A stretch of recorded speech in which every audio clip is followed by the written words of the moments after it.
Go live anyway. That's what it says, and that's what we're doing.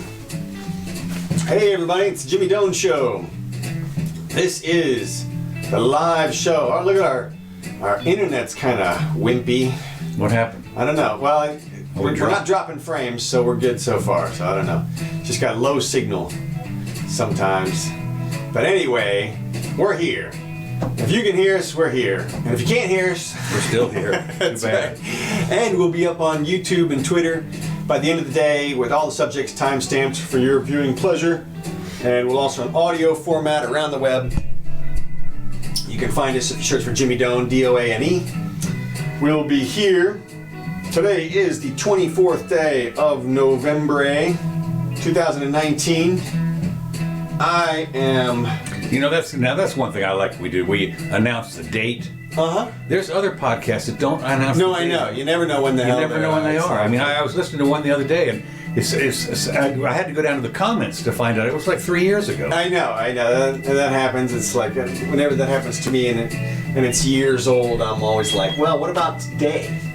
But there's a way to put your filters on YouTube. You can tell it how long ago you want the video to, like which time frame you want it to be in. Really? Yeah.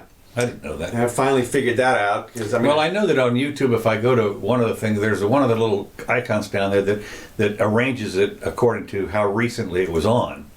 Right, that's what I'm talking about. Oh, okay, yeah, I have that. Yeah, so it's no problem. At least. Okay, well, anyway, big news, big doings today. Really? Yep, one in and one out. One in, one out. Michael Bloomberg. He's announced. Throwing the cards. He's going for it, and what he's going to do. No primaries for him until Super Tuesday. Okay. So anyway, he's announced, and he said, and he's decided that he's bringing in, if this says a narrow following, which is like really true. I mean, you know, he has a lot of executive because he was two-time mayor of New York, so he's got executive experience. The little problemo is he's not a real attractive guy. I think he's like 5'7" or something, and I don't know, but he brings plenty of money. Yeah, he's I was looking here. He's 77 years old. Mm-hmm. Okay, so he's up there with the septuagenarian, the upper septuagenarian crowd. Yeah, New York City positioning himself, and he launched his candidacy. He's coming on as an alternative to Joe Biden. That's his shtick. I'm the other white guy. That's right. I'm not Joe Biden. Joe Biden, old white guy. Yeah, and he did an online video. There's part personal story and surprise, an attack on the Trumpster. Right. Well. Okay. We got to get rid of him. I'm running for president to defeat Donald Trump and rebuild America. Mm-hmm. And of course, you're going to have a hard time. That's because one of the things that unless we have the big crash, right, which would be problematic for Trump because hugely. He's going to blame he blames somebody else. I know, but it doesn't matter. It'll be the Democrats' problem. Executive always gets blamed for the economy. If there's a real big crash, Trump loses to a ham sandwich. But if there's no crash, he's going to be hard to beat, especially with that argument. You're not going to. Yeah, no. Make it with that argument. That's right. Yeah, that's what we need is another billionaire. Okay, right. Look, I got more billions than you do, so that's right. Mm-hmm. So anyway, he's going to go for the Super Tuesday. Right. Everything's aimed for Super. Well, to me, this has revealed to me Hillary's new plan. Oh my God! Yes. Okay. Now that's what's great about this, of course, is you've blown it so far, my precious friend. I not exactly. I mean, I predicted what could happen, not what was going to happen. I see. Okay. I thought she would get in at that point, but no, we both did. But here's the thing. I now think that her best move would be to wait till the convention. Really? Yeah, you wait till the convention. Now, you remember, we talked a couple times about what's going on with the superdelegates. Yeah. And one of the things that they have proposed with the Democratic committee is they've said they don't want their nominating delegates to vote in the first round, the first ballot at the convention. No. But after that... Wait a minute. That means if you're one of the people that's been selected from the different states, Well, no, then only the superdelegates vote? No, I'm thinking it's the opposite. I'm thinking, the opposite. Okay. Yeah, I'm thinking so the superdelegates can't vote until the second round? Well, this is according to their plan right now, according to their 2018 plan. Okay, so who knows? And this is from Wikipedia. This is like 3 levels removed. Okay. But my thought is, that could be true. It could make sense. We have such a weak field of Democrats. Oh, yeah, that's the truth. The Democrat, whoever's in charge, whether it's the Obamas or the Clintons or whoever back deep state person is there pulling the levers or whatever. Comey. Maybe yeah, exactly, somebody like that. Maybe thinking, hey, look, what we do is we run into the convention, which is in July. Okay. With a super weak field. Nobody wins on the first ballot. Mm-hmm. It's a fiasco, so to speak. And then we usher in, like, here's your savior Joan of person. Arc. That's it. Come on in. Joan of Arc. And then she waltzes on in there. Joan of Arc was like 14. Yeah, well, she's a little out of that category. But she waltzes in there, and then she's only got 3 months to defend herself on the national stage again. That's true. And she doesn't need to put all of her stuff out there for the next 9 months or year and a half or year anyway, because everybody knows her. Yeah. So you just you waltz in there and you say it's me, and then whatever you want me. You want me. You know you want me, and then that's it. So that's what I'm going for now. All right, we're gonna have to Hillary, do that because it'd be way more fun with you in the race. Well, okay. Well, we're gonna have to wait till July to find this out. I know. That's really. He's estimated $54 billion, and of course the Donald's supposed to be worth $9 billion, right? Yeah, something like that. So this guy's gonna. He plans to forego competing in the early states and saves his resources for Super Tuesday. Went 15 states on March 3rd, so that'll be interesting. So he's in, and somebody's out. Who's out? Ruth Bader Ginsberg got out of the hospital today. Oh, okay. She had been in. She went in. What did we announce this on? Okay, she went in like Thursday. Okay, Thursday or Friday she went in, and so she's 86. Admitted to the hospital in Washington before she was airlifted over to Johns Hopkins in Baltimore for treatment for any possible infection. She was treated with IV antibiotics and fluids and improved, and said she hopes to be released as early as Sunday morning, and she was. Today is Sunday. Good.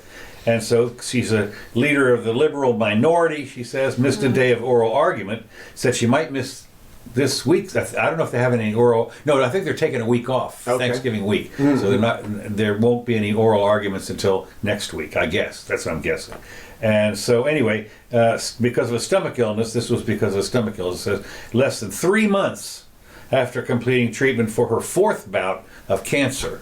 So she's old. This is weekend at Bernie's, as far as I can tell. No, her jurisprudence is still fine. Okay. She's very middle of the road. To me, she's had a couple of opinions that I agreed with. That's what I'm saying. There were a couple of dissents. Yeah, the couple of things she's written, like I said, I find her jurisprudence to be solid. The only question is how far in, where are her politics, basically? And I don't think they're so far outside of the mainstream that it skews anything. Right. Versus, look at somebody like Kagan. Right. Her politics are so skewed, even if her jurisprudence is on point, she's just like, whoa. And then you got Sotomayor, who's like a racist, just out and out racist, and justifies it by saying, well, other people were racist before, and so now I'm going to make it up. That's right. I'm going to make it up. That's right. We're going to have our anti-Jim Crow laws. That's it. That's what she wants, and she would be fine with that. That would all be constitutional for her. Yeah. She's reparations. Okay. That's whatever. Yeah. So, but we always cross our fingers and hope the Supreme Court justices do just fine. I never worry about that. Yeah. Okay. Yeah. All right. Speaking of politics, guess who else is in big trouble? Right. A parallel to this country. Bibi. Netanyahu, yeah. Bibi. Yeah. Bibi has been. He calls it a coup attempt. Yeah. And so he said that, and it was interesting because I did a little research on it, small R research, and it turns out that they can't remove him from office apparently because there's no government or something. Well, he's got to go to the Supreme Court and ask them. Oh, is that right? Yeah, and then they get to decide where he's going to be tried, whether he's going to be tried as the prime minister, right, without a coalition or not.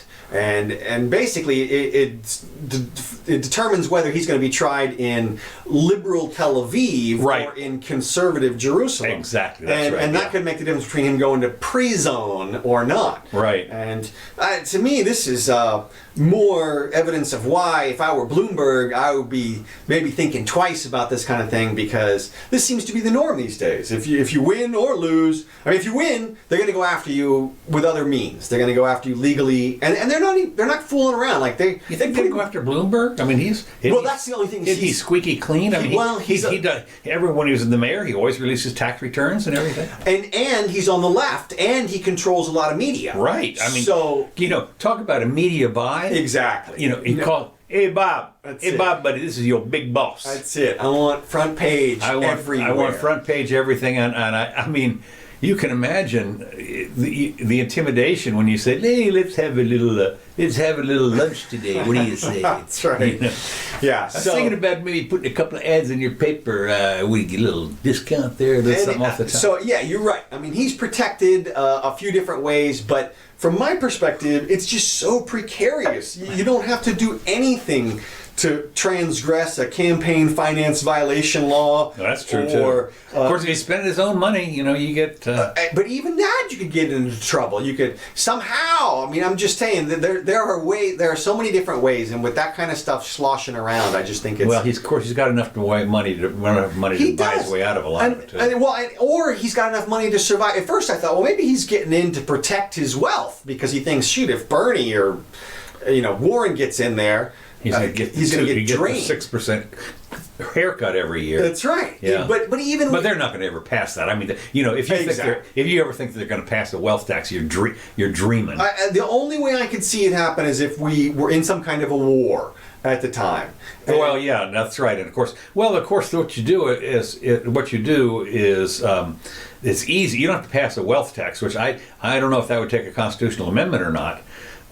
It might, but what you can do is you raise the 91% up first of all. The tax level, marginal tax level, yeah. and you reduce it to $200,000. Right. So if you make thing, everything over $200,000, you get paid 91%. Well, I mean that's the way it was in 1944. Yeah, that's not good enough for Liz or Bernie. They literally are touting the Lenin plan at this point. The Lenin plan. The Lenin plan. This is the oligarchs have too much money and the peasants don't have anything. So I authorize me to go grab the money from the rich guys and give it to the peasants. But they don't. That's what they want to do. What do you mean they don't? I mean, but they're not. Putin's not doing that now. No, because every sane person realizes that is like the first step towards full-blown revolution. Yeah, right. I mean, you really want to, tip the scales and push everything off the cliff. That's the way to do it. But that's their plan. They're just blind socialists as far as I'm concerned. They really are. Warren and Bernie, and the capital wealth tax plan is literally, these people have made it rich because of the government, because of the United States. Well, we built the roads and all this stuff. Yeah, that's right. And these other people are poor because of the United States. So the United States has to come in and we'll just take this wealth and we'll just give it to these people. And what they don't even imagine what happens next. Well, the thing about it is, there's so many things wrong with this on its face. I know. There's this guy named Wolf. I forget what his first name is. Says he's going around giving speeches about. He's a Marxist. Oh yeah, you talked about it last time. I did too, but I found out that somebody else, one of the podcasts that I listened to, I think it might have been what's his name? God, what's the guy? He's got a. Anyway, what he did is he played a lot of his speech and interrupted it and said, look, this is what's wrong with it. This guy's a real libertarian. Part of the problem. I think it's part of the problem is the name of the podcast. And so what he did is he's playing this guy's speech and then he would stop it and say, now look, here's where the guy's wrong. Well, the little problem is very popular podcast. A lot of people, I think there's a couple of famous people on there, so to speak, podcasters or other people that are in the media, that sort of thing. But his explanations were horrible because they were repetitive and long, and they didn't really address the problem. But I listened to the speech, and that's what I was going to do, was to dissect it. But I would my responses would be 2 minutes instead of 5 or 10 on each segment. The speech was like 2 hours long. So you had who was giving the speech? This guy's name is Wolf. And it's, I thought you meant the guy dissecting it was Wolf. No. The guy dissecting it was God. What is it? He's like us on that podcast. Molyneux or no, not at all. No, he's somebody. Rubin or somebody. No. All right, but one of those. It doesn't matter. Yeah, one of those guys. It's part of the problem. I think it's the name of the podcast. Okay. I'm pretty sure that's the one. Anyway, so he tried to dissect it, which I don't think he did a great job. I mean, because the bottom line is what he did. He didn't stress enough, as I thought, how much was involved in the guns part. Taking that there's always hanging over your head.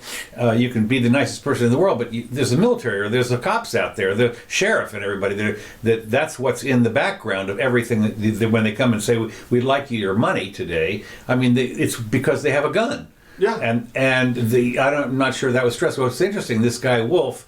God, was it Richard or Robert or something Wolf? And he's very animated, and he's pretty good, and he gets invited all over the place, and he has an audience, but he totally leaves out the part of it being, we must do this and we must do that. But when you look, you only have to look like one level down from what he says, and you realize it's at the point of a gun. I mean, you just we're going to do this and we're going to do that, but they don't care about that. Look, here's how they justify. It's simple to justify. We already have wealth extraction at the point of a gun. Right. Taxation. Right. And so what's a little more wealth extraction at the point of a gun? Right. And of course, the difference constitutionally would be one is income and the other was wealth. It was capital. You're right. And so they want to go get the capital now. Right. Like you said, they're not even satisfied with taking all the income. Which is fascinating, because as we know, capitalism means you have to have capital before you have stuff, before you have production. Yeah. You have to build the plant ahead of time, then you put the stuff out for people to buy. And it doesn't go the other way around. People are saying all the time, if you shore up this business, it all goes back in. And so, well, no, you have to have the build. You have to start off. They think that the billionaires just have a bunch of cash. Right, and it's all just laying around in their mattress, and that's. Well, you look at Apple. They got $500 billion or something. So just take their money. Well, let's see. Who was it? I was looking at the other day that somebody said that the amount of money, it might have been not Bernie, but this Oracle of Omaha said he's got a lot of cash floating around now, as much as Apple or something. Right. I know what you're talking about. Yeah. Yeah. So anyway, but the deal is that these people, it's this very smooth talking and everything, but what I just don't quite understand is when you talk about this.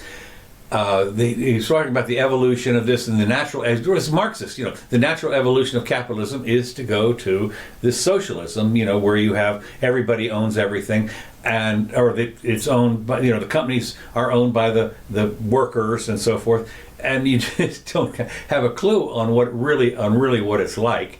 And of course, a lot of that is, as I say, those laws will be. It's the same thing. His big hero is Roosevelt. Roosevelt built the parks, and we had the who's big hero? This guy Wolf. Oh, okay. He said, we've done all this before, and we just have to do it again. We're gonna double down on Roosevelt's plans. Yeah. And Roosevelt's plans were all over the place. That was it. And I think that even there was his Treasury Secretary or one of those people, learned about 1938, said, it didn't really work out like we expected and so forth. No. I mean, obviously we still have all the problems that they tried to solve back then. Right. That's right. And of course, what's interesting when you think about this is we had a war on poverty now for 50 years, and we've still got a lot of poverty, and that's the transfer part. There's been a couple of $1 trillion transferred to poor people. Right. See, look, the difference is that these well-meaning, lovely socialists who really want to just help people, they really do. But with my money. Well, yeah, but that doesn't matter. The whole point is, see, from their perspective, they can just make it right. But what they're doing, they don't understand they're not creating a system okay? They're doing an act, a one-time act. That's not a sustainable system. And if the only way you can create a sustainable system is you have businesses that do things or charities that people contribute to. It's a repetitive, self-sustaining system. An extraction, a one-time extraction. If you want to call that a system, then what you're talking about is setting up future one-time extractions. That is to say, once you've done it one time, what's to say the peasants don't decide, hey, look, we're not quite satisfied with that money you gave us. Yeah. We would like to double that. And so go get some more, and if you don't, then we'll pick up arms or whatever. Well, not only that, this has all been discussed brilliantly in so many other essays. Lysander Spooner and Ludwig von Mises and everybody talked about this stuff, and that is it never ends. You know, they start off like the Continental Dollar. You know, during the Revolutionary War. They decided 10 million. That was it. Tops. That was it. Well, you know, it wasn't too long before it was like $1 billion, and you know, not when they said not worth a Continental. That's where it came from. Right. And but they couldn't lay their hands off. That's what happens with inflation. Once you start, you can't. It's like an addiction. You can't stop it. Well, and that's why businesses are the way to go, because you don't want them to stop. The whole point is you want it to be an addiction. You want it to be a self-sustaining. Well, the thing about it is when you take the money from the rich people and you dump it on the poor people, you haven't gained anything. I mean, you haven't, the pie hasn't expanded at all. I'm with you. In fact, it's shrunk. And right. What you've done is because you have a brokerage fee. Well, not only that, but you've taken from the very productive people who were obviously successful with their money and their time and everything, and you've given it to people who were unsuccessful for whatever reason. Right. And the socialists imagine that these people are the same people, and that it's just society that's made them $157 billion and $157. It's interesting, of course, when you think about it, is all government has no money of its own, $0. Right. And the only money they get is from productive people. Right. And productive, when you have a corporation, for instance, that makes no money, you don't get any taxes from them. I know, but there's cloudiness, because I was in an argument with some people this week. They were saying, well, the business, when government spends money, they employ lots of private people.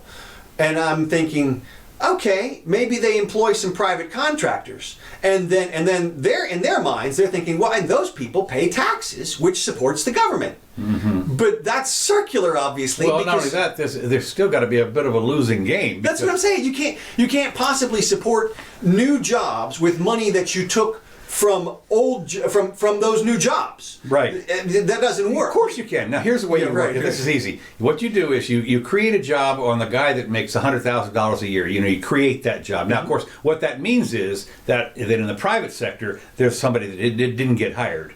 But forget that. Forget that for a moment. So now you're going to tax this guy that made $100,000. You tax him at $100,000, and that way. Right. So that's perfect. It goes right back. Right. You obviously you can't do that. But I don't think Warren or Sanders have thought it through far enough, and that makes perfect sense because they've never started a business. That's true. They've never thought about the cycle and how people come in and how people contribute. They've never had to deal with that at all on any level. So from their perspective, this is just a no-brainer. You go get the gold out of Fort Knox and you walk around to the neighborhood and you give it out, and then those people are going to go spend it, and that's going to create the momentum, and the animal spirits are going to kick up, and everybody's going to be great, and that's the way to solve it. And it's what surprises me is the guy, the billionaire that's running for president. I mean, what does he think he's going to do on the left? Right. Well, like I said, to me, people like that are so far outliers, first of all. Okay. You have no idea what their real motivation is. I mean, for all we know, the guy is in some spiritual journey. What's Bloomberg's motivation? Well, that's what I'm saying. That's what I was talking about. If you're worth $57 billion, I can think of a lot better things. I mean, he's already done those things. Well, that's true. You're 77 years old. You've got your huge family. You've been everywhere in the world you ever wanted to be. You've spent billions of dollars on your own recreation and leisure. And you have been an executive. You're mayor of New York City. For God, it doesn't get any better than that. What else can you? Yeah, exactly. That's what's better than that. I'll tell you. That's it. That's the only thing left for them to do, which is the only reason that I could see them going into it. But people like you and I, if we had that kind of money, we would retire somewhere and Like you and me. Okay. No, yeah, like is a preposition. Okay, anyway, back to Netanyahu. He says he will continue to lead the country according to the letter of the law with responsibility, devotion, and concern for all our futures. He said, standing at a podium backed up with his four Israeli flags. But I just think that what I'm looking at is the parallels here are between this and Trump are pretty amazing in a way.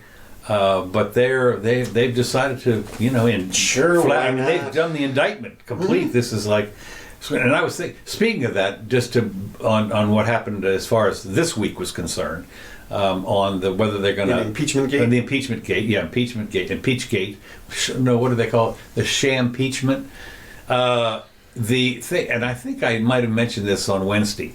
But I think that I've listened to some people that said this is a brilliant move by the Democrats. They're going to tar and feather the Donald, even if they don't convict in the Senate, and he's wounded, and Miss Jimmy's worried about that. That he might be wounded and so forth. No, because she's a Trumpster. Yeah. And I'm sitting there thinking,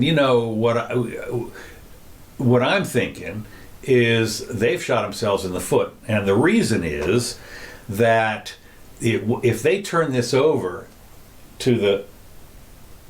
What's going on? Oh, we have the other black cat here. Okay. Sorry. Excuse me. Coming back. If they turn this over to the Senate. Mm-hmm. Now, this is a pit of vipers. I'm telling you, because what can happen? What can happen is, in the Senate would be fools if they don't do this. First of all, assuming for a moment that the House people haven't figured this out, and they're going to go ahead and do the impeachment, okay, because they have the money to do it, the power, they have the numbers of people that they can do it. It has to be a simple majority. The Democrats could all vote for it, Republicans all vote against us, so he's impeached. Now, by law, it has to go to the Senate. Mm-hmm. Well, now guess what?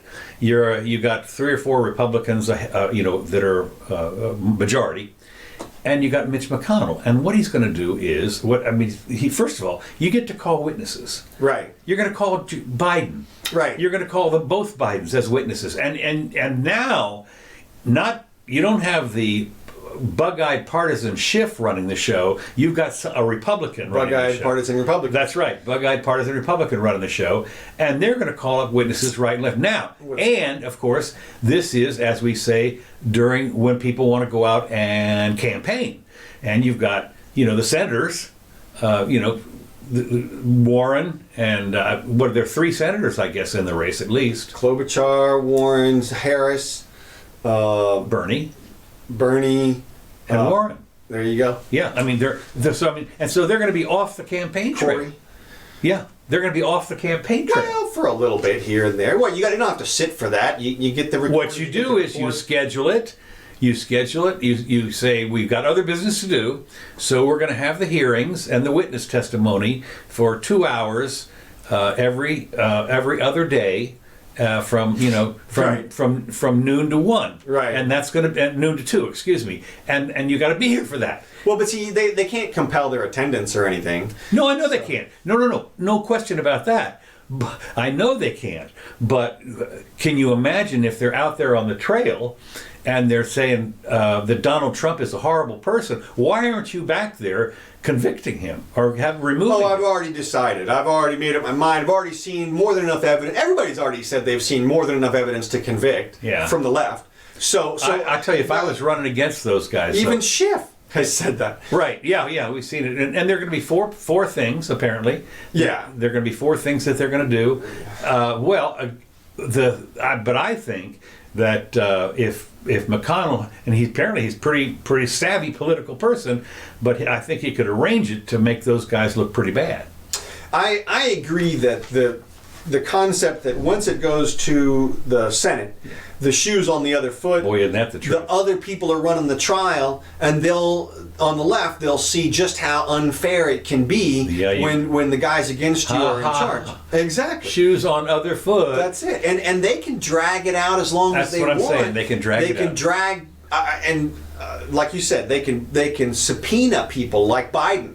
And the other thing, they can subpoena this is the other. Well, that's a different story. I was going to talk about Clinton again, but you're right. I think that they may have a big problem when it goes to the Senate in terms of publicity, but. Well, you've got a lot of people. They could gather up a bunch of Trump supporters as witnesses. Yeah, you get nothing out of that. No, well, you say that, but there's going to be the sound bites and everything. And of course, then the question is, does the media have to carry it? Do the media have to carry it? You know how they're gonna carry it the way that they've been carrying it, which is false testimony emerged from lying Republicans today when they tried to support Donald Trump in a failed effort because he's so guilty. Okay, you're right. No, you're right. Okay. They did say this, but they were clearly lying when they said the exonerating words. Yeah, and then they have the rolled eyebrows and the sneer. Sure. Look, I've got a meme. I should have had that posted up. But it's Sondland in front of the desk there with his name, and the CNN headline is Sondland confirms quid pro quo. Okay. And then the Fox headline with exactly the same picture is Sondland denies quid pro quo. Right. Yeah. And so what I've been saying is this is two movies, one screen well, here. What Scott talks about all the time, Scott Adams. Right. And to me, the concept isn't which movie do you see, it's are the other people seeing the movie reasonable in any way? That is, are they all whack jobs? Is it 10 people or is it millions of people? And the fact is there's millions of people on both sides. Right. So if there's millions of people on both sides, you got a problem in terms of persuasion. Well, I think that a lot of people, if it gets into that, you wonder what remember now, there are some vulnerable seats in the House. There are people that have just been there 2 years. Mm-hmm. And so you would imagine that the Republican that's going to be running against these guys is going to say, you're going to, you voted to overturn. Let's wait for the vote time. If you're going to impeach, do you know what you're going to get? I mean, there's so many arguments that somebody running against a Democrat House member, it seems to me, could make and start to chew them up. Because a lot of those people only won by a vote and a half. They were in there, not big districts. All right. Well, what we're going to do is we're going to move overseas. Okay. Kate Middleton Aha. meets the Tusk Conservation Awards finalists at Kensington Palace before missing the evening ceremony after one of her children falls ill and she can't find childcare. And I can't keep the royals straight, but she's the Duchess of Cambridge. Well, that's why I've got the map right up here. Oh, my God, you do, don't you? Yeah, this is wow. Queen Elizabeth and Prince Philip and their kids here, Charles and Andrew and Edward and their kids. Now, this is a few years ago. Prince Harry still doesn't have any kids on this list, but he does now.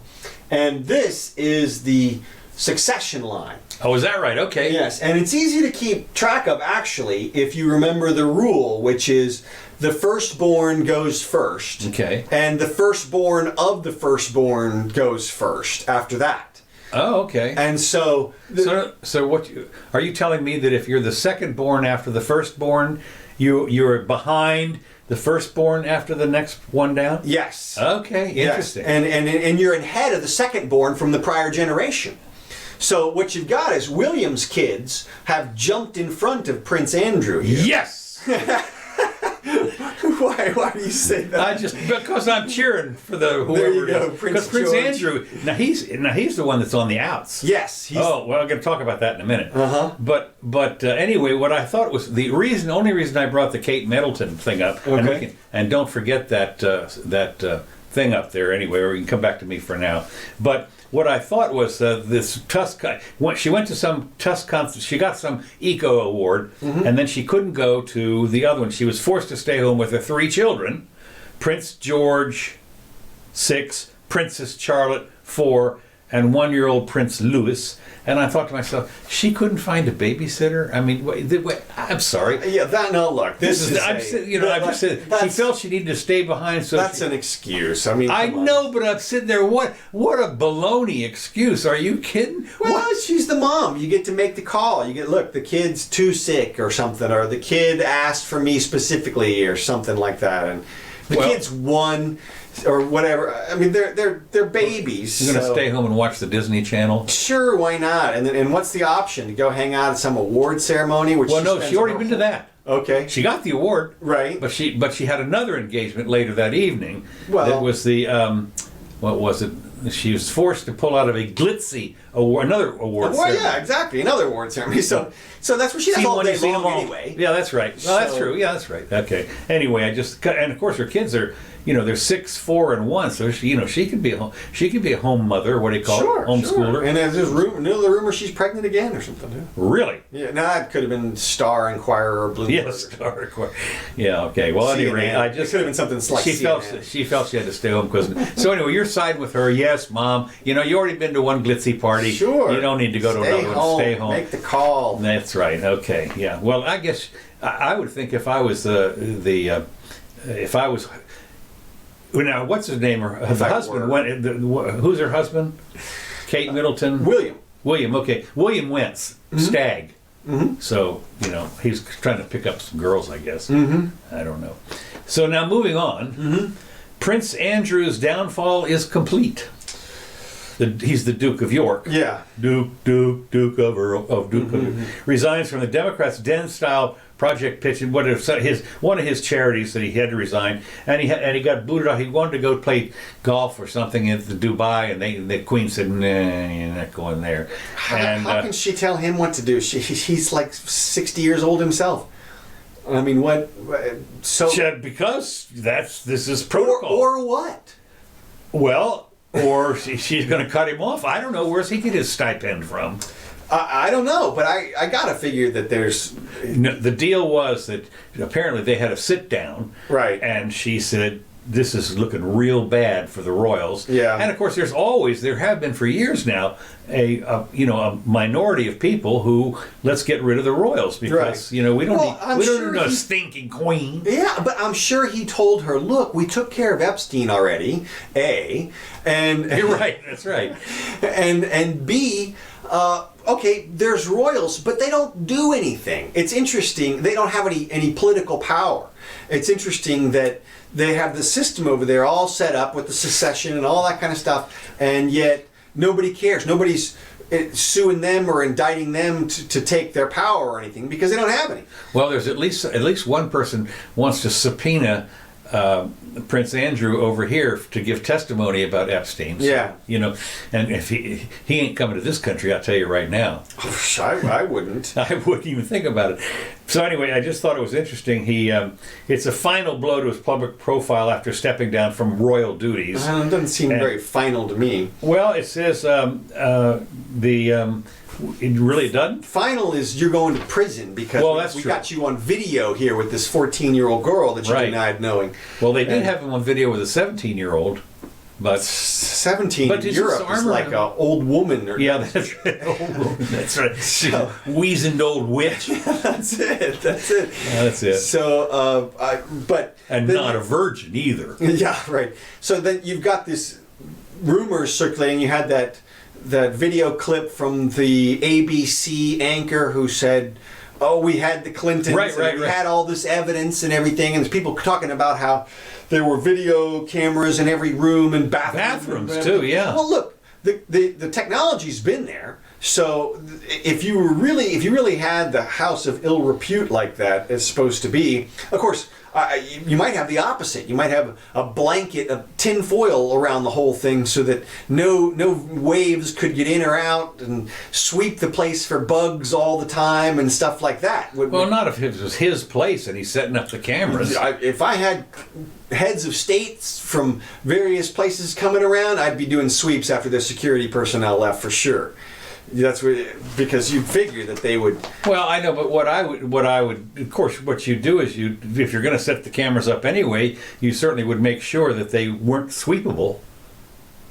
Well, I guess. I mean, yeah. Well, if they're not transmitting, you could do that. You could just have solid state recording stuff. Yeah, that's it. But I mean, why would you set that up? I mean, everybody should have learned that lesson from Nixon, which is you don't record yourself. Well, that's true. Stupid. Yeah, that's right. He should have learned that from Hitler. Yeah. All of Hitler's orders were oral. He never wrote stuff down. He just told people what to do. And they did it anyway. They had to. Well, and the other thing was when someone came to you and said they got an order from the Fuhrer, nobody ever said, "Let me see the order." Boy, are you kidding? Boy, that's what I would have said. Well, then of course. That's it. You're out of here. Because I was reading there was a great video on the Battle of Stalingrad. Okay. And what happened, and the guy that was the general over there Hitler said, stand fast, stand fast, stand fast. And the general and his aides all said, we're getting killed here. We got to get out. And the Russian army, by that time, had gotten to a point where they put a pincer movement and isolated, 600,000, 700,000 German soldiers, and ended up killing almost all of them. And got to the point where they couldn't break out, and Hitler was adamant about stand to the last man. Well, they did.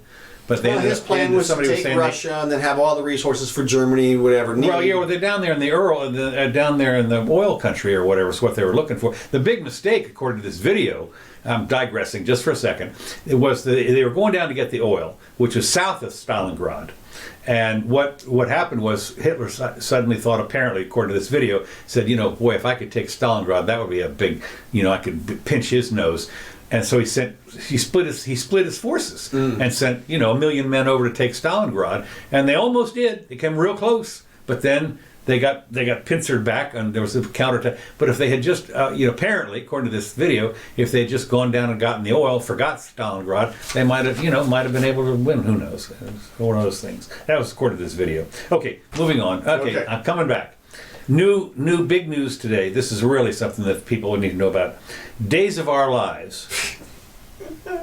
Days of Our Lives set to be renewed for the 56th season. Wow. Now, you hear about things that Gunsmoke went this many times, and The Simpsons are on there. This kind. Nobody beats the 56. The soaps. I remember as a kid coming home from elementary school, and the maid that we had, you always had the soaps on, and you know why they're called soaps? Yeah. Because they were all advertised by Tide or All or whatever they were. Sure, because and people, this was a big deal, Well, I don't know if Henrietta's, but you think 56 years. How many people have they gone through? How have they kept this story alive for 56 years? Well, I'll tell you, the writing.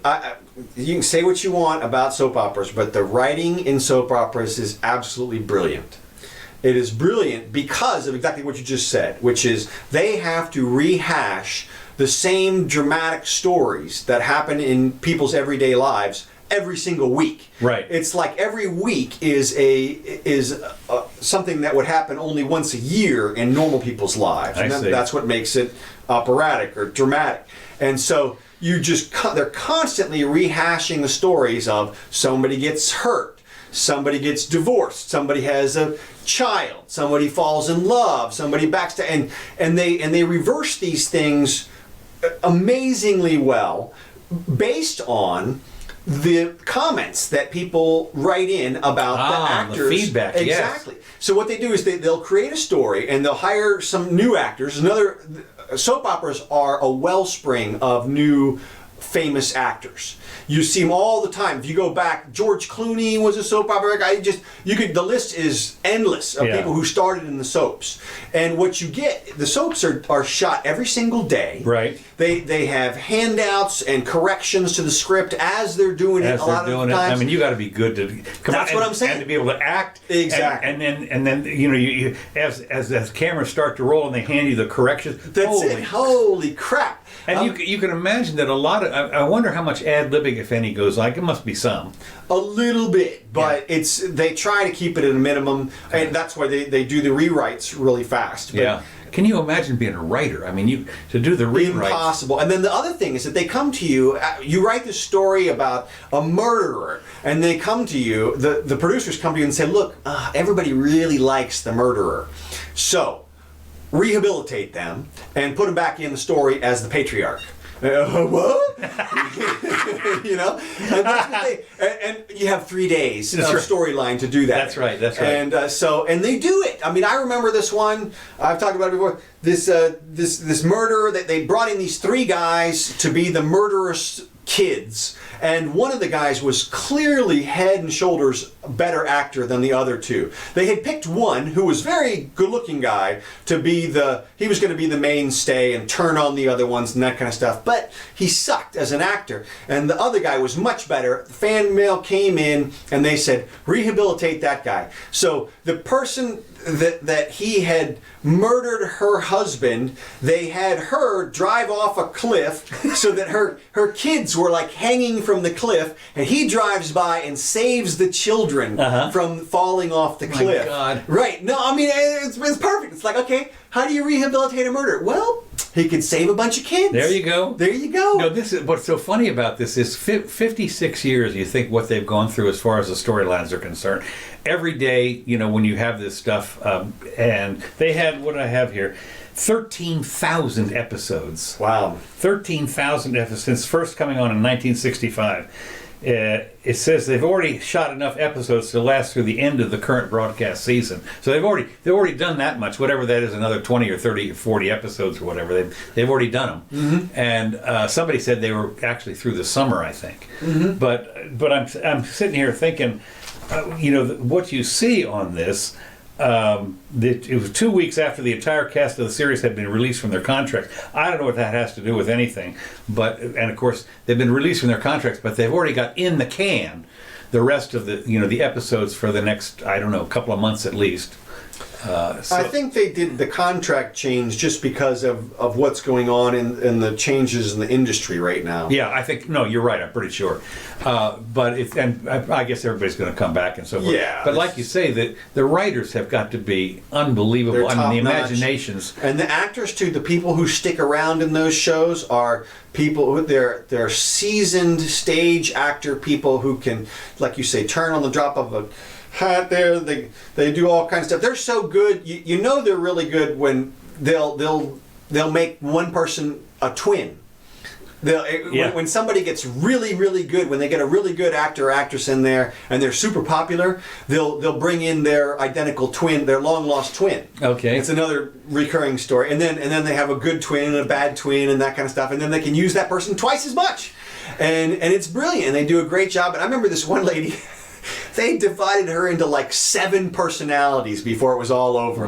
She had a separate personality and then a third personality, and it got really good. But then the 5th personality, it was like, all right, are you going to wrap this up at any point? No, they went off the cliff. Sometimes they do that. They go off the cliff, and the woman ended up having 7 personalities, and then it melted in the end. But jumped the shark. Yeah, they did. They took pushed it a little too far. But they did the twin thing in the Friends with the blonde girl who was the guitar. Oh yeah, Phoebe. Phoebe, yeah, she had a twin. Of course, she played both parts. Yeah. But no, there was another thing I was going to think of. 13,000 episodes, and I forget what it was. Anyway. But when I think about the acting that they did, there's some of those actresses. I remember there was a great movie that starred the girl for the little short girl that was the flying nun. Boy, we are doing great on names today. No, Sally Fields.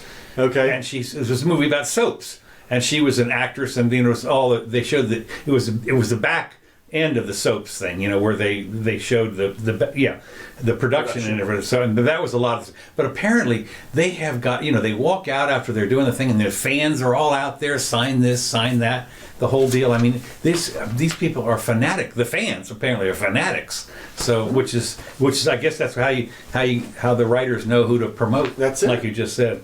Okay, this just in. Big news. Okay. For Thanksgiving. Okay. TSA says it's okay to pack whole and I don't know if this was, I'm not sure I don't think this was from Babylon Bee, but it might have been, because doesn't make any sense to me. The TSA says it's okay to pack a whole cooked turkey in your carry-on luggage this Thanksgiving, which is one of the busiest flying days of the year. And it says the average turkey usually weighs around 15 pounds, and you know, it might be a good size to stick in the overhead bin or whatever. But the TSA appears to be actively encouraging such meals and suggesting bringing along the side dishes, including stuffing, mashed potatoes, mac and cheese, and so forth and so on. Superfoods got nothing on Thanksgiving stuffing, whether it's the pineapple, cranberry, or the vegetarian blueberry stuffing, which is good. But so it says you're welcome to put this stuff in your carry-on bag. Mm-hmm. So, go ahead. Well, I was just going to say, I mean, you're alerting the terrorists. Well, and not only that, I mean, here's what you do as a terrorist: is you walk in and you say, "Look, I didn't actually cook my turkey, but I brought my pressure cooker." Yeah, and so if I could just store this in the overhead compartment here. Right. Yeah. That's right. Yeah, you can do that, I suppose. But I mean, you can imagine what's in the stuffing: stuffing, you know, a grenade. So anyway, whether it's homemade or straight from the superb aluminum can itself, cranberry sauce needs to go in your check bags. But anyway, I just thought it was interesting that they're telling everybody, bring your 15 or 20 pound turkey on your carry-on, and we have no. You can imagine you're putting that through the X-ray thing. I thought to myself, the stuff that you can't bring. I mean, little things like this. I know, 3 ounces of water. Of water. I mean, you're talking about water, for God's sakes, or the big thing with mother's milk. I'll drink it, for God's sake. The TSA is off the deep end. Yeah. This is part of. We talk a little bit about the slippery slope every once in a while, and it is real. And they are off the end. They're off the edge. Well, they're an unaccountable bureaucracy is the problem. They're unaccountable. I mean, they can pretty much do almost anything they want to you. I mean, the fondling and you catch them on, but nobody gets fired. The interference with your daily life. Boy, I mean, it's just. But and I'm really surprised how many people still put up with it. I mean, I know business people, and of course you can get somebody was saying, well, you can get the quick pass or whatever, you get the pre-clearance. Yeah, like how that. Yeah, okay. But apparently that line is now out the door. Yeah. Well, that makes sense too. Because yeah, it does. If you were a terrorist, that would be the line you would target, I would think. I don't know. Maybe they're supposed to vet those people before you get the thing. Supposed to. Yeah. So sure. Just make sure your name's not Muhammad. Mm-hmm. Next thing we got on the political correctness. Very interesting. Law students at Washington and Lee University campaigned to have the portraits of George Washington and Robert E. Lee removed from the diplomas because people might find the slaveholders controversial or offensive. I'm sitting there thinking, are you kidding me? I mean, what are you going to rename the school? Maybe not. You're going to name it Harriet Tubman and W.E.B. Du Bois or something. Right. What are you talking about? Students at Virginia Law School are asking the administration to remove the portraits of controversial figures. Well, this I can see how this would come into play. You ready? See, because no employers are going to see the diploma. You never show your diploma to anybody, prospective employer. You hang it on your wall. That's right. So if there's a big picture of Robert E. Lee on there, well, it's not it's about this big. Well, maybe. Yeah. But so the racist. That's it. You're a black person. You graduate from Washington and Lee University, and you don't want a picture of Robert E. Lee on your wall. But at the same time, you went to Washington and Lee University. Why did you do that? I mean, look. Well, it was Billy Bob Washington and Ralphie Lee. That's right. Or something. Right. I don't know. You can't explain that now things are different. Hey, have you ever heard of a little patch this big that you just covered over? That's right. Put your kids up there. Yeah, or something. Yeah, kids' picture. That's right. But I don't know. I suppose they still want to celebrate that, but they don't. How do you celebrate being from the university without celebrating the people who founded the university? Well, not only that. When you think about it, these people. You have to realize something about the times, and these right. And well, for sure, these were slavery times and so blah blah blah. And Lee wasn't pro-slavery. No. So, but again, this is super backlash territory. Yeah. You can imagine if there was a Alabama University with part of a Confederate flag as part of their. Well, we had here in Gainesville, of course. The General Gaines. The statue. It's a statue, and he was a Southern general. Yeah. And so they had moved it. They had to move it. No, I know. Yeah, so it's interesting. The petition statement reads, given the aftermath of 2017, Unite the Right... They bring up Charlottesville again. Yeah, well, that's because it was about the Confederacy or something. Right, well, that was when they wanted to take down, I think it was Lee's statue. No, I don't think it was Lee's statue. It was, well, but whatever. I think it was Lee's. Okay, maybe. Whatever, anyway, that was a big deal. Heightened awareness of making Washington Lee an inclusive and compassionate environment to all students. We believe this. And of course, the thing about it is, when you apply to Washington and Lee, you got to know what you're going. I mean, you got to know that. But that was 4 years ago. Well, that's true. They got educated about That's right. stuff. Yeah, that's right. And yeah, yep. So if they want to honor their alma mater with the presence of the portraits that some may find offensive or controversial, and I'm thinking, God, you snow. Well, I like the other comments you had on that after that story. Yeah. From the other places. Well, yeah. You mean the students at Cambridge? Yes. Yeah, the students at Cambridge in England, father country, whatever, asked for a 17th century artwork, famous artwork of a fowl market, F-O-W-L, market to be removed from the college dining room because it was putting vegans off their food. I mean, here is a famous painting from the 1600s, okay? And it's in there, this is a piece of treasured, multi-million-dollar painting. I can't eat the animals. The Hughes Hall received complaints from students who said the painting depicting a pile of dead animals was putting them off their food. That's it. God. So the fowl market, that's the F-O-W-L market, from the studio of Flemish artist Franz Snyder's, featuring a striking collection of animals, including a boar and a deer, caged hens, and game birds strung up on hooks. And just the latest in a string of decisions by universities to cater to those with strong. Earlier this year, Goldsmiths College announced it was removing all beef products from sale in response to students' calls to tackle global warming. Yes, no, that to me is the dumbest thing ever in the Well, actually, no. Wait, but I was just saying, you're talking about cow farts is the big deal. Right, That's the methane going into the atmosphere. And so we're going to do our part by not having any meat served. Well, and of course this week the meme du jour, I don't know what the French word for week is. Semaine. The meme de semaine was that there was this guy who came out and said, I'm doing my part for climate change, I got a vasectomy. Yeah. And knock yourself out. Yeah, that's right. So, no more kids from you. That's it. Too bad. Yeah, make room for another one. That's it. Yeah, no, that was all. But the other thing is, meanwhile, 2 years ago, Pembroke College in Cambridge, in England, said it would review its menus after students complained world cuisine dishes were cultural appropriation and offensive. Yeah, now that is literally the dumbest thing I've heard in about a month. I mean, you can't have spaghetti and meatballs because you're appropriating. Not only that, they're at a university. Yeah. A university. The university is literally an establishment dedicated to cultural appropriation. Like, that's all it does, is appropriate other people's cultures, language, art, everything, whatever you want, and that's what it does. Well, and you got to realize, they're like, no food. But what do you do happen if you cancel all the foreign language classes? Well, not only that, especially about the food, when you figure that at these universities there's people from all different cultures all over the place. Yeah, all these other different. So they can't eat our food either. Yeah, right, exactly. So they're so they can't have if you're in England.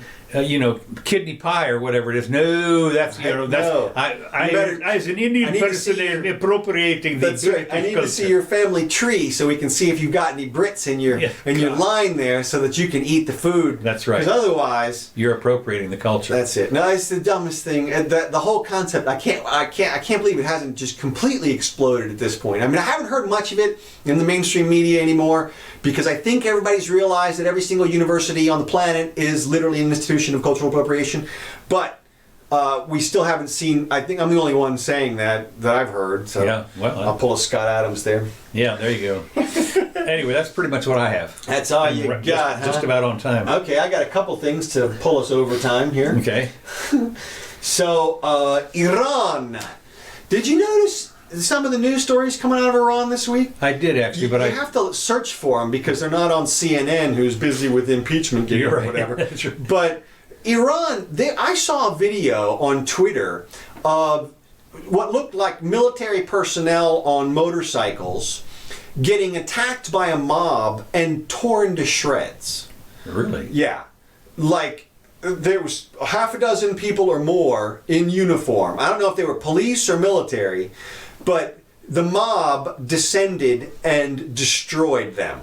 And the reason was they're in unrest right now. Okay, that's pretty unrest. Exactly. That's what I'm getting at. Is when the people get to the point of where stuff like that happens, that means they're really, really upset. Yeah. Like they're willing to risk their own lives at that point. And and this is what happens so often when as these countries go down the toilet, is they got nothing to lose. That's what I'm saying. They got it nothing has to to get lose. to that point before really bad stuff happens. It seems to be at that point in Iran. They shut off the internet. Yeah, I saw that. Allegedly, and I don't know how complete they're able to do that, but that's got to be a problem for people. And then, of course, their currency has been all over the place and diving, and they've had all kinds of restrictions everywhere. It looks like there's some pretty major unrest happening.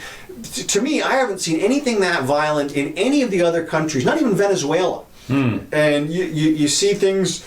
We had Colombia this week. We had Chile a couple weeks ago. Bolivia. I mean, they burned the police stations, but I didn't see where they locked the police inside and burned them in there, that kind of stuff. But this is Iran. Like I said, they burned the central bank last week, and this week it really looked like a mob killed money's a bunch no good anyway. You might as well burn the bank down. That's it. Yeah. Why not? But major unrest potentially in Iran.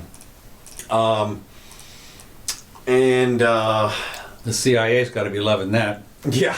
You got their operatives in there.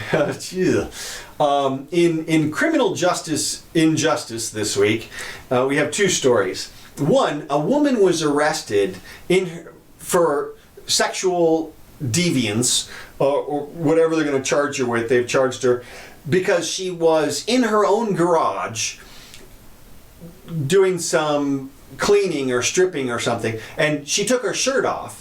She and her husband were in there. He had his shirt off. Yes. And they arrested her because her stepkids, 9 and 13, came home and saw her boobs and said, and she said, "I'm not putting my shirt back on." And so the question is, does this person have to register as a sex offender for 10 years? God. Exactly. That's how far the pendulum has swung at this point. Oh my God. And you know what happened here? The kids went and told their real mom, and real mom called the cops. Right. And then they went and arrested and the kids, the kids don't care. The kids are at school going, yeah, mom, stepmom, she's crazy or whatever it is, feminist or something. But it is like we're so far, the pendulum has come so far in these sex crimes. But I mean, the cops came over and carted her off in cuffs. Yeah, the $25,000 bond or something. Holy. I mean, it's major. Wait. They just, I forget what it was. It's someplace in Colorado or some county or whatever. They said that it was okay to go top. Exactly. Well, that's her argument. She's fighting it right now. Yeah, of course. Duh. Well, but you say that, but when your lawyer comes to you and says, "Well, it's the law currently, and you might have to appeal this to like the Supreme Court of the United States and before that's going to cost you $100,000." That's it. And in the meantime, you might sit in jail or. I guess she bonded out, but it's remarkable how far we've come. Another incident another place where we're way off the rails still is the drug enforcement stuff. Okay. They had a girl arrested this week that the judge called an A+ person. By all accounts, this person was doing everything right in life, except they were also selling drugs. So she was pushing fentanyl, apparently, and she's going to get like 4 years in prison. The mandatory minimum was 10 years in prison, but they deviated from that. She could have spent life in prison. Well, I read some more. I think that was the one. There was another one, a guy maybe, that was sentenced to 50 years or something for marijuana. Well, it turned out he was a major marijuana distributor. I mean, they got him on tons and tons of the stuff coming in. Maybe so, but to me, that's like, on the one hand, you literally have somebody who is in exactly that position in society who has got a license from the state, and they're making millions of dollars. Right. And this guy who doesn't have a license is going to prison for 50 years. Of course it is. Well, can you imagine if I decided to be an attorney? Well, I'm with you there, but the stark contrast between here we are, this girl goes into court and she gets sentenced, and yet there's literally somebody at Big Pharma doing her job. Right. And they're sanctioned, and they're selling opioids. Right. And yet, but she didn't go through the proper channels, so she's going to prison for a few years, and we all get to pay for that. So, interesting. Yeah. Interesting stuff. So, all right. That's it for me. Okay. Yeah, we're a couple minutes over. That's good. Did well today. Hey, well, except for we couldn't remember Warren Buffett's name. No. That's what happens. I'm in, Alzheimer's is setting in. I understand that. Fight it. Gotta fight it. I know. They say they may be treating it with fentanyl. MRI. Oh. Yeah, right. Fentanyl. I saw that, yeah. Yeah, so we'll see. And also, the House Judiciary panel passed a marijuana bill. They did pass it. The committee, anyway. So to legalize it? Yeah. Or what they should do is just strike all the federal laws off the books. Right. Well, it's kind of close to that. They are talking about letting off the back people for the first time in a while. People don't realize when something gets made legal again after it's been illegal, they never go back and exonerate the prior people convicted, because those were crimes against the state. And back in the day, that was the king, and you get no reprieve from going after the king. Anyway, these tracks brought to you by Kevin Cloud. Thanks, Kevin. We really appreciate it. We'll be back on Wednesday, the 27th. Right before Thanksgiving. That's right. Hope you guys have a good lead up to Thanksgiving Day weekend. So, thanks for joining us, Scott. Good to see you, sir. Hope you had a little fun. I'm Counselor Curtis. This is the Jimmy Doane Show. We'll see you soon.